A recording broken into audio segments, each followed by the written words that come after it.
আমার অনেকদিন ধরেই ইচ্ছে ছিল যে আমি তেজপুর মহাভৈরবে যামু। তারপরে গিয়ে পূজা দিমু। তো হ্যালো এভরিওয়ান, তো আমি আজকে ব্লগটা দেখো এখান থেকে স্টার্ট করে দিছি। দেখো আমি স্নান করে আয়া পড়ছি। স্নান করে আমি ভাবলাম তোমাকে লগে ভিডিওটা শেয়ার করা যায়। তো দেখতে পারতেছো আমি রেডি হয়ে গেছি। রেডি হয়ে আমি বাইর হয়ে পড়ছি পূজা দেওয়ার লেগে।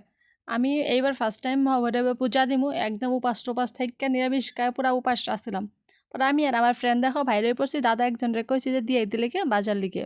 তারপরে আমরা দুজনে তেজপুর গিয়া পাই গেছি গিয়া। তারপরে টোটোতে উঠা পড়ছে। তো দেখতে পাচ্ছ তোমাকে অল্প রাস্তাটা অল্প দেখাই দিলাম। পরে আমরা দেখো পাই গেছি গিয়া মহাভৈরব মন্দিরে। তারপরে আমি এখানে থালাটা নিয়ে নিয়েছিলাম। ওইখানে তোমরা সব জায়গায় যে আয়ু পূজা দিতে লেগে এখানে সব পাওয়া যায়, তো কিনা নিয়ে নিতে পারো। তারপরে দেখো আমাকে পূজা দিয়াটা কমপ্লিট হয়ে যেতেছে গিয়া। তবে ঠাকুরটা ফার্স্টে আমি এখানে চাকরিটা জ্বলাই লইছিলাম। প্রদীপটা মানে মন্দিরের ভিতরে দেয় না, তো সাইডে তার লেগে তুমি করে দেখো এখানে। পরে আমরা তো অত সুন্দর সময় গেছি, ভিতরে একদম আরতি হইতেছে। তো দেখতে পাচ্ছ তো ঠাকুরটা তুম করে আমি দর্শন করাই দিছি। আমি শুনছি ঠাকুরটা নাকি বহুত ছোট ছিল লিঙ্গটা, তারপরে দেখো কত বড় হয়ে গেছে গে এখন।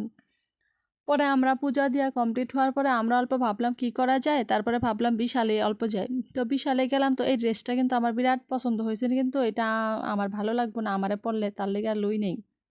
পরে দেখো আমরা উপরে গেছিলাম গা, পরে এমনি টুকটাক কিছু একটা জিনিস লইছি, এত কিছু লই নেই। পরে তারপরে আমরা আয়া পড়ছিলাম। আয়া পরে আমরা চশমার দোকানে গেছিলাম। তো তার সামনে গিয়া দেখি একটা মেলা। পরে মেলাতে গেলাম। তো সোনালি কিবা কিবি লইছে, আমি কিছু লই নেই।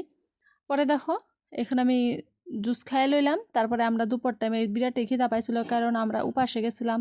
তারপরে দেখো এখানে আমরা আজকে ভেজ থালি আমরা লই লইছি। তো ভেজ থালিটা লই আমরা খাই লইতেছি জলদি করে, কারণ পেটে তার গুড় পেটে তার ব্যথা করতেছে, খিদা ছুটে কি করুম। তো জলদি জলদি খাই লইছি আমি, সোনালি আর সোনালি বাবু আসিল। তারপরে খাই আমরা ঘরে পড়তেছি। আজকে ব্লগটা অতটুকু। তোমাকে কেমন লাগছে জানাও, যে ভালো লাগলে লাইক শেয়ার করবা। Bye bye.